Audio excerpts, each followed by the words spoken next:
अस्सलाम वालेकुम, मैं जमील फारूकी हूं। आप मेरा ऑफिशियल यूट्यूब चैनल देख रहे हैं। तमाम तारीफ़ें उस ज़ात पाक के लिए जो हमारी शहर से भी करीब है और हमारी हर आने जाने वाली सांस के बीच में होने वाली मामूली सी जुम्बिश को बखूबी जानता है। और तमाम दुरूद पाक नबी आखिरुज़्ज़मा हज़रत मोहम्मद मुस्तफ़ा अहमद मुज्तबा सल्लल्लाहु अलैहि वसल्लम की ज़ात पाक के ऊपर जो वजह तख्लीक़ कायनात हैं, जिनकी वजह से हम हैं, जिनकी वजह से ये कुल कायनात है। पाकिस्तान तहरीक इंसाफ में टिकटॉक की तारीख का आलमी रिकॉर्ड बना लिया है। टिकटॉक लाइव पर अब तक का सबसे बड़ा स्कोर यानी 16 मिलियन यानी 1,60,00,000 से ज्यादा सार्फिन ने टिकटॉक पर यह जलसा मुलाहिजा किया। मजीद डिटेल्स क्या है आपके साथ शेयर करूंगा। दूसरा, मारूफ सहाफी हमारे दोस्त anchor person Imran Riaz Khan Dubai रवाना हो रहे थे, एक मरतबा फिर उन्हें एयरपोर्ट पर रोक लिया गया। तीसरा, सोशल मीडिया सार्फिन के खिलाफ क्रैकडाउन होने जा रहा है। 500 से ज्यादा अकाउंट्स की डिटेल्स मंगवा ली गई हैं। वो अकाउंट्स किस किस के हैं? उसमें यूट्यूबर्स शामिल हैं, उसमें इन्फ्लुएंसर्स शामिल हैं, उसमें पॉलिटिकल पार्टी के एक्टिविस्ट शामिल हैं। वो कौन कौन लोग हो सकते हैं, ये डिटेल्स आपके साथ शेयर करूंगा। इसके साथ साथ बैनर्स उतारे जा रहे हैं, बैनर्स फाड़े जा रहे हैं। फायर ब्रिगेड और एम्बुलेंस की गाड़ियां डिफरेंट कामों के लिए इस्तेमाल हो रही हैं। वो क्यों इस्तेमाल हो रही है? एक्सक्लूसिव फुटेज है, वीडियो है, वो आपको कहीं पर भी दिखा सकता हूं। इसलिए गुजारिश है कि आपने इस वीडियो को पहले मिनट से आखिरी मिनट तक देखना है। एक और गुजारिश, अगर आपने चैनल अभी तक सब्सक्राइब नहीं किया, सब्सक्राइब कीजिए। बेल आइकन यानी घंटा या घंटी अपने अंगूठे या उंगली से दबा दीजिएगा। बराबर में रखा हुआ डंडा भी है तो उससे भी दबा सकते हैं, ताकि तमाम नोटिफिकेशंस आप तक पहुंचते रहें। टॉप स्टोरीज, आज की पहली टॉप स्टोरी, पाकिस्तान तहरीक इंसाफ ने टिकटॉक ऐप के ऊपर नया आलमी रिकॉर्ड कायम कर लिया है। टिकटॉक ऐप के ऊपर अब तक की सबसे बड़ी जो लाइव ब्रॉडकास्ट थी वो चंद्रयान मिशन भेजने के हवाले से 8.09 मिलियन थी। ISRO की 8.09 मिलियन थी। उसके बाद KS2 की 6.14 मिलियन थी, जबकि KSTV की ब्राजील वर्सेस साउथ कोरिया की 5.20 मिलियन थी। लेकिन पाकिस्तान तहरीक इंसाफ के टिकटॉक लाइव जलसे के ऊपर जो टोटल लास्ट काउंट था वो 16.1 million, highest ever on TikTok app. ये बहुत बड़ी कामयाबी है। इसके बावजूद कि इंटरनेट डाउन हुआ करता है, लेकिन गुज़िश्ता रोज महकमा जाती शायद कार्रवाई नहीं हुई है इसके ऊपर निगरान हुकूमत की जानिब से। और हमने देखा तकरीबन कोई 1,60,00,000 से ज्यादा सार्फिन ने टिकटॉक लाइव के ऊपर जलसे को देखा है। तो यह बहुत बड़ा क्रेडिट है PTI को उन हालात में जबकि उनको ऑन ग्राउंड कैंपेन प्रॉपर करने की इजाजत नहीं मिल रही है, तो उन्होंने डिजिटल मीडिया को बतौर हथियार इस्तेमाल किया है। अब दूसरी टॉप स्टोरी हम शामिल करते हैं। सेकंड टॉप लीड जो है वो ये है कि पाकिस्तान ने ट्विटर, यूट्यूब, टिकटॉक, फेसबुक से रियासती इदारों के खिलाफ 161 नफरत अंगेज मवाद फैलाने वाले सार्फिन का रिकॉर्ड मांग लिया है। कानूनी कार्रवाई के बाद इन सार्फिन के शनाख्ती कार्ड और पासपोर्ट भी मुतवक्के तौर पर मनसूख कर दिए जाएंगे। जाहिद गशकोरी ने यह वाली खबर जो है वो ब्रेक की थी। अब मैं इसकी डिटेल्स आपके सामने रखता हूं कि पाकिस्तान टेलीकम्युनिकेशन अथॉरिटी के जरिए हुकूमत पाकिस्तान ने सोशल मीडिया कंपनियों से रियासत, अदलिया और पाक फौज की हर्जा सराई करने वाले 161 सार्फिन की तफसीलात मुहैया करने की दरख्वास्त कर दी है। दरी असना, अदलिया और पाक फौज के खिलाफ मुहिम साइबर क्राइम सेल की रिपोर्ट की रोशनी में JIT की तहकीकात भी जारी हैं। जराये के मुताबिक FIA ने PTI को लिखा था कि वो साइबर क्राइम विंग की 161 ट्विटर, टिकटॉक, यूट्यूब चैनल्स और फेसबुक के सार्फिन का रिकॉर्ड मांगने में मदद करे। जराये ने यह भी बताया कि 6 यूट्यूब चैनल्स को रियासत और इदारों के खिलाफ मवाद शेयर करने पर बंद करने की इस्तदा भी की गई है। JIT ने नादरा PTI पासपोर्ट ऑफिस से 289 ट्विटर अकाउंट्स की तफसीलात हासिल करनी है, जबकि 261 अकाउंट्स की तफसीलात पहले ही मांगी जा चुकी हैं। आपको याद होगा आज से तकरीबन कोई 2.5 से 3 महीने पहले मैंने ये बात की थी कि इंतखाबात से ठीक 1-2 हफ्ते पहले सोशल मीडिया के खिलाफ एक बड़ा क्रैकडाउन होगा। एक चीज इसके अंदर मुझे समझ नहीं आ रही है कि वो अगर आपको लगता है कि इस तरह के पॉलिटिकल एक्टिविस्ट या सोशल मीडिया इन्फ्लुएंसर्स ट्वीट्स कर बैठे हैं, तो उनको मेरे ख्याल में वार्न करना चाहिए, उनको बताना चाहिए, उनको एजुकेट करना चाहिए, बजाय इसके कि उनके पासपोर्ट या शनाख्ती कार्ड ब्लॉक किए जाएं। ये अपनों के साथ ये रवैया मेरी समझ से बालकतर है। इसका बेहतरीन हल ये है कि उनको उस धारे में लाया जाए। अगर उनकी समझ से चीजें बाहर हैं, अव्वल तो उनके डिफरेंस ऑफ ओपिनियन को मद्देनजर रखना चाहिए, उनको भी आर्टिकल 19 का ख्याल रखना चाहिए। लेकिन इसके बावजूद मेरी नाकिस राय, हो सकता है ये खौफ पैदा करने के लिए भी हो, लेकिन आने वाले दिनों में इसके हवाले से डिटेल्स मजीद सामने आ जाएंगी। तीसरी टॉप स्टोरी ये है कि हमारे दोस्त इमरान रियाज खान उम्रे की अदायगी के लिए रवाना हो रहे थे, तो उन्हें एयरपोर्ट पर ही रोक लिया गया और उन्हें उम्रा अदा नहीं करने दिया गया। इससे पहले भी इमरान रियाज खान को 9 मई की शब, मुझे अच्छी तरह याद है, सियालकोट एयरपोर्ट से गिरफ्तार किया गया था जब वो बैरून मुल्क जा रहे थे। तो हालात ये है, उनका नाम शायद स्टॉप लिस्ट में है और उन्हें अदालत से भी रुजू कर लिया है। फोर्थ टॉप स्टोरी हम शामिल करते हैं। Fourth top lead of the day वो ये है कि डिप्टी कमिश्नर इस्लामाबाद का एमपीओ ऑर्डर जारी करने का इख्तियार आर्जी तौर पर बहाल कर दिया गया। बड़े क्रूशल टाइम के ऊपर ये कार्य सरकार में मुदाखलत जैसे काले कवानीन के इख्तियार को आर्जी तौर पर दोबारा बहाल किया गया है। अब किसने बहाल किया ये मैं आपको बता देता हूं। इस्लामाबाद हाई कोर्ट ने डिप्टी कमिश्नर इस्लामाबाद का एमपीओ ऑर्डर जारी करने का इख्तियार आर्जी तौर पर बहाल कर दिया है।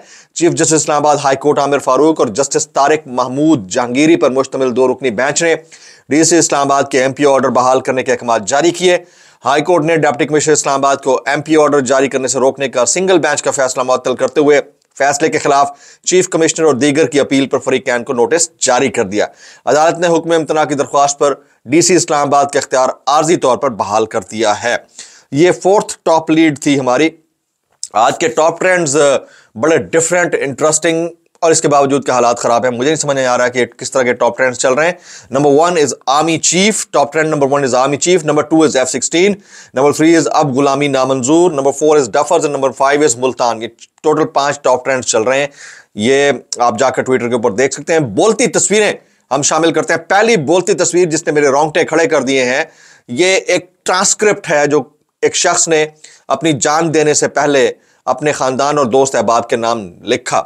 उसने लिखा कि वोट को इज्जत दो, कौन सा वोट, कैसा वोट, गरीब को इस हाल पर पहुंचा दिया, तुम्हें अयाशी करने पर अपनी जेबें भरने की फिक्र है, किसी को वोट नहीं देना, इलेक्शन का बायकॉट, मलीर वायरस गेट, शौहर ने बेरोजगारी और कर्ज की अदम अदायगी से तंग आकर बीवी और 3 मासूम बच्चों को ज़िबा करके अपनी जान ले ली और लैपटॉप की तहरीर भी छोड़ के चला गया। तो ये दिल दहला देने वाली पहली जो है बोलती तस्वीर है। सेल्फ एक्सप्लेनेटरी है। बहरहाल हमारे मुल्क के अंदर जो हालात बने हुए हैं उसमें तो कुछ भी जायज़ है, लेकिन ऐसे हालात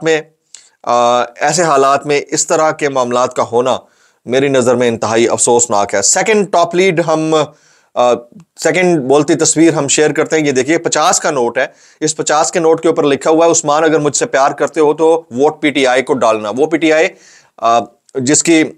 जिससे बैट ले लिया गया, जमात बतौर जमात कंटेस्ट नहीं कर पा रही इलेक्शन में, लेकिन फिर भी ये वोट सेल्फ देने के लिए नोट सेल्फ एक्सप्लेनेटरी है।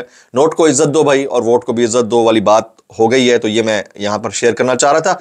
एक और चीज यहां पर बता देता हूं कि मैंने आपको आज से तकरीबन 1.5 साल पहले ये बात कही थी कि बल्ला चला जाएगा और पीटीआई को कलअदम करार दे दिया जाएगा।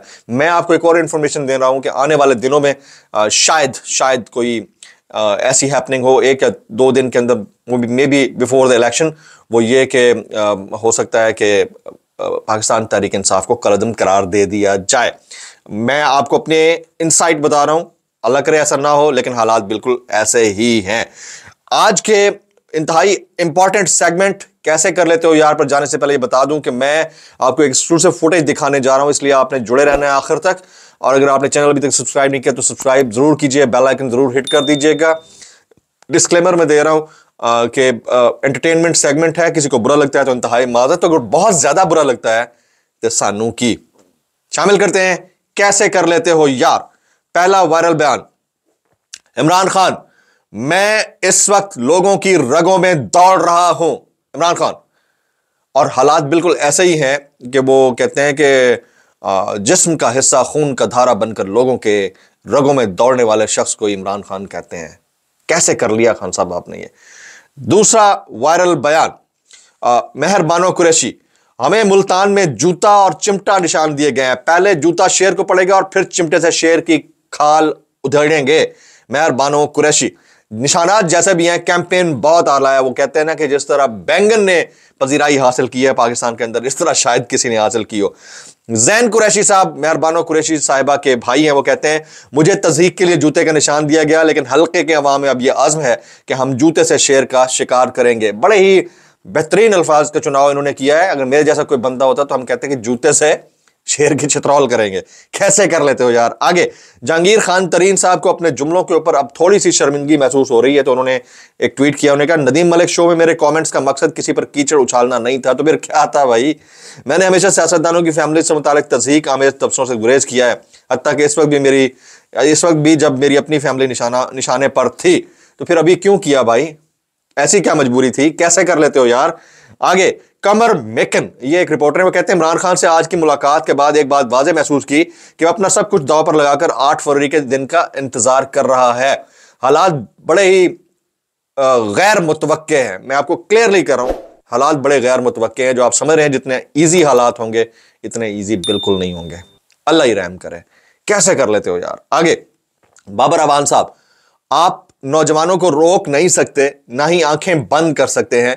वो सब देख रहे हैं, इंसाफ होता हुआ नजर भी आना चाहिए। लोग देख रहे हैं कि इमरान खान के साथ क्या हो रहा है। डॉक्टर बाबर अवान, कैसे कर लेते हो यार। आगे, एहसन इकबाल साहब, पीटीआई को वोट देना मुल्क से गद्दारी होगी। एहसन इकबाल, मतलब अब आप चेक कीजिए ना कि वोट लेने के लिए आपको इस हद तक आगे जाना पड़ रहा है कि आप कह रहे हैं कि पीटीआई को वोट देना गद्दारी होगा। पीटीआई तो कंटेस्ट ही नहीं कर रही भाई, उनके एसोसिएटेड लोग कर रहे होंगे, इंडिपेंडेंट लोग हैं, फिर भी पीटीआई आपके सर के ऊपर सवार है और अभी आप उसको फिर गद्दारी का टैग दे रहे हैं। Very unfortunate. कैसे कर लेते हो यार।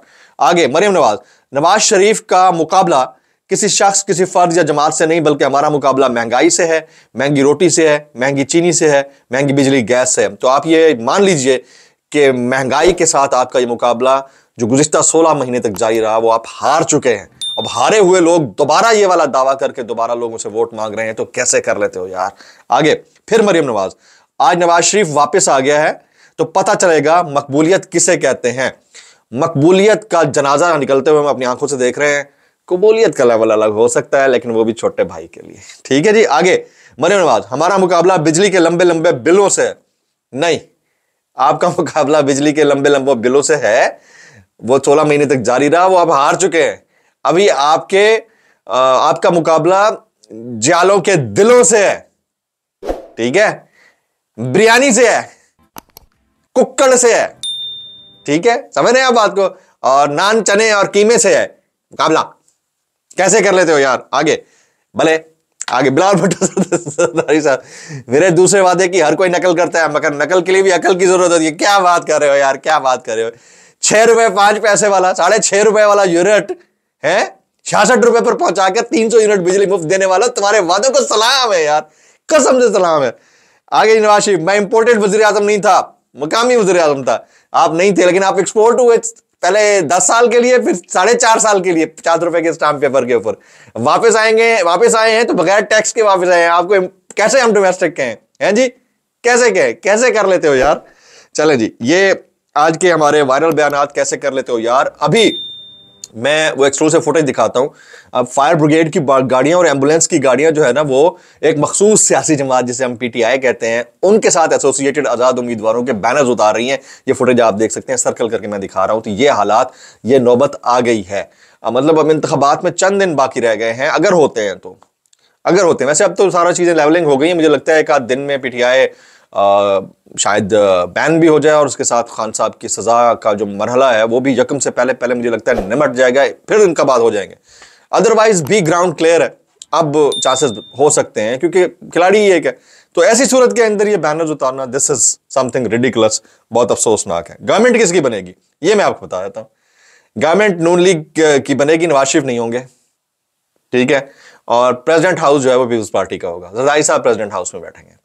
ये तय हो चुका है और ये गवर्नमेंट 1.5-2 साल से ज्यादा चलेगी भी नहीं, जो हालात बने हुए हैं। तो ऐसे हालात में इलेक्शन कराकर सिर्फ 1.5-2 साल के लिए या 2.5 साल के लिए गवर्नमेंट लाना अफसोसनाक है। 75 साल में हमें एक वजीर आजम नहीं मिला जो 5 साल कंप्लीट कर सके। इससे ज्यादा अफसोस की बात क्या हो सकती है। आज के व्लॉग से इतना ही। सब्सक्राइब कीजिए, बेल आइकन, वीडियो दुआ में याद रखिएगा। अस्सलाम वालेकुम वरहमतुल्लाहि वबरकातुहू।